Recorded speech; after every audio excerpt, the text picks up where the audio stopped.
Hey, thanks for tuning in. I got another article here that I'm going to focus in on. It's in the community section of Ontario Farmer, and it's regarding preserving our harvest. Anyway, this is probably going to go in my recipe section because it's kind of like the recipe for preservation. It's not truly sandbox reflection. I'll add a little sandbox reflection in here, and like, why do I do this? Well, the reading and the recording allows me to re-listen to it later if I find that there's something here that I need to listen to. It allows me to share this information in an interesting format, an audio podcast, which is kind of cool. Support our Spreaker system. And it's just part of a mega stewardship. Do it once, do it right. That way it lasts a long time. And it also, probably said this already, but it allows me to focus on what I'm reading and make sure I'm focusing, because one can get so many distractions as you go about your day. So anyway, this is a kind of an important topic, taking care of our health, putting up proper food storage and preserving things so that we can have produce for ourselves and for our family and friends. And if you're so inclined, you might create yourself a little home-based business, where you can sell some of your produce, be it whatever it might be. Anyway, so here we go on with the article. So, the end use of the harvest should dictate how it's preserved. That's the title. So, Valerie McDonald, who lives in Cobourg, wrote this article. And there's a little picture here of Lisa Conroy. Says, really gave me an appreciation of eating from the garden. And a picture of jars being stacked. Canned jars can be stored in a cool, dark place or in a freezer when there's sufficient headroom in the jar to prevent expansion. Freezing liquid in glass jars is an interesting thought for me. Lots of reasons.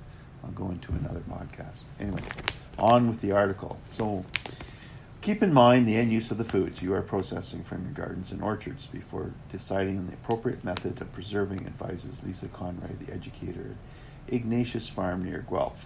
But in all cases, start with the best and freshest, she said. She grew up on home-preserved veggies. It really gave me an appreciation of eating from the garden. Conroy told those registered for the Zoom session on September 20th, hosted by the Ecological Farmers of Ontario. In addition to making use of excessive produce, various forms of preserving means you have access to near fresh foods in the winter. Conroy looked at the 4 key ways of increasing the shelf life of produce: drying or dehydrating, freezing, canning, pickling, and fermenting. These methods can reduce molds and yeast, bacteria, and enzymes. The first causes food to ferment and go bad and is frequently seen as fuzz on the outside of a piece of vegetable or fruit. The second can lead to salmonia. I'm not saying this right. Salmonella, or botulism.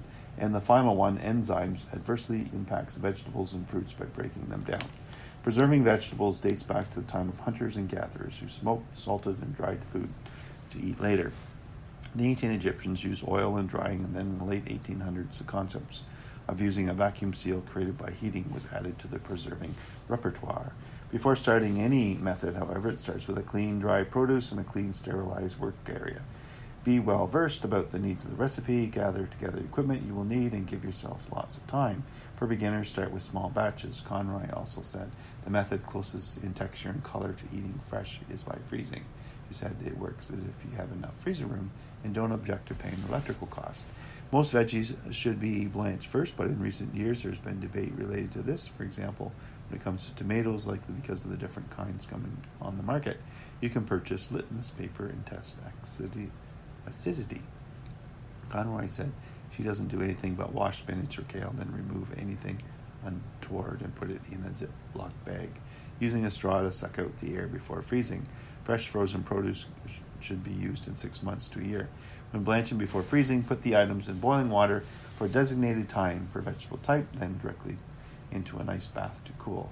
You really want them to stop from cooking further, she explained about the cooling process. You can also freeze some items individually in a tray in the freezer, like cored tomatoes or berries, before gathering them together into a Ziploc bag. This permits just some being used at a time. When dealing with herbs, they can be chopped and put into water and oil and into ice cube trays to use whenever you want to season something, from a potato dish to rubbing on a chicken before roasting. It's really good to have those fresh herbs in the winter. Herbs can also be dried, hung in a dark place, or dried in an oven or dehydrated, Conroy said. Herbs should also be washed first. They are both electric and solar hydrators, and once dried, the contents can go into airtight containers and placed out on sunlight and or frozen. If they are not dried sufficiently, mold will grow, she cautioned. It is difficult to dry veggies and fruits that are not cut thinly, and you cannot dehydrate those with high oil contents like avocados or fish, which is better smoked. Most drying is at 55°C, with herbs lower at 43°C and higher at 68°C for meat. Do not increase the temperature to get out the moisture more quickly, because this can sear in the moisture. With grapes, prick holes into them, and you can do the same with cherry tomatoes. That could be a lot of pricking. But especially if you're doing wild grapes, so I would just leave it on a little longer. Now, high fan and smaller consistent pieces produce a better finished dried food. Also, a little commentary about the washing your herbs. Unless your herbs are dirty, I wouldn't worry about it. So just shake any dirt off. It'd be fine. I think the world's gone a little crazy with sterilizing, cleaning everything. There's a lot of benefit not getting too hung up on that. Anyway, now, canning is more involved process. It can be done in a water bath or canning preserver. The object is to heat the contents of each jar for a specific time in order to keep spoilage from occurring. First, check all the lids to ensure a good rubber all around its circumference, and that the jar's mouth has no nicks in order to get a good final seal. The jar's lid actually vents air during processing, permitting gases to be exhausted from the jar in order to achieve a hermetic seal. Hermetic. Note, acidic foods are either high or low, and when canning, the foods must be acidified to a pH of 4.6 or lower.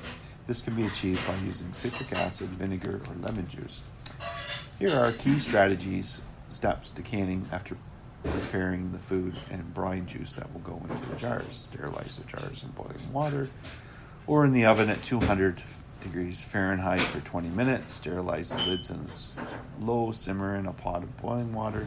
Fill the jars, ensuring at least 1 inch head space, and using a plastic utensil to get the air bubbles out. Use finger tightening pressure to screw the lid on the top. Place the jars in the water bath or pressure canner, then go in on one layer or two. Ensure water is 1 to 2 inches over the jars in the winter in the water bath. Boil for the time of the recipe, then remove the jars and set out to cool and let set for 24 hours. Have a cup of coffee, and then after cooling, the jar's lid should be concave, and the atmospheric pressure should be higher outside than on the inside of the jar. With a pressure canner, boil and let the steam go for 10 minutes before putting on the pressure gauge. Look at pressure canner, and the All-American, I guess, is the best you can get. Anyway, it's a fair bit of money. Get a big enough size to do what you want to do, but I kind of like the idea of the pressure canning, because you can actually, that canner in particular, you can cook at the same time. Anyway, so let the pressure canner cool after a specified time, and then the gauge reads 0. Remove it. As with the water bath method, let it sit for 24 hours. Label with the year and contents. Jars are not best stored in Jars do best stored in a dark place, 10 to 21 degrees Celsius, but a consistent temperature is better than fluctuation. So it's 21, that like in the 70 degrees Fahrenheit. It's so weird how she wrote this. Stored in a dark place. I think she means a dry, dark place. Or behind a door. I don't know. Anyway, Conway said, if you freeze these jars, you must have enough headroom so that the content doesn't expand and break them. That makes sense. Pickling and lactose fermentation was the last method reviewed, and it involves making a brine. Fresh or refrigerator pickling is easiest by cutting up veggies and putting them into containers covered with a brine and kept in the fridge for 4 to 6 weeks. After opening, they should be used within a month or two. Conroy particularly likes garlic scales and bread and butter sliced radishes done this way. Lactofermentation requires submerging vegetables at least down 4 inches in salt water brine so that the sugars are converted into lactic acid. This can be done in a crock, jars, stainless steel, or plastic container. The temperature should be 21 to 24 degrees Celsius. Check daily for bubbles and remove any scum that forms. You can see when they are done by cutting in half and looking for a uniform color. If things are rings or white spots, fermentation needs more time to complete. Conroy summed up by warning people that no matter how they preserve their food, they need to check with their local health unit to see what rules are in place if they plan to sell them, either from the farm gate or a farmer's market. All right, I guess we can deal with that. First, I thought you were going to say you need to check with your health unit, make sure you're doing it right. Anyway, the other thing for ourselves, I think we're going to try and make some sauerkraut this year. I got an order of a bushel of cabbages from Fox Family Farm. We didn't really grow much this year, but anyway, let's get stocked up. We got some pails. Let's make some sauerkraut. I've done that before, and sauerkraut's quite healthy for us. We should be eating a little bit of that every day or so in our meals. Anyway, thanks for tuning in to a little sandbox reflection here. This is, like I said, it's going to go into the recipes section. Have a great day, and we'll chat with you later. Tim Ross over and out from the Ross Ranch.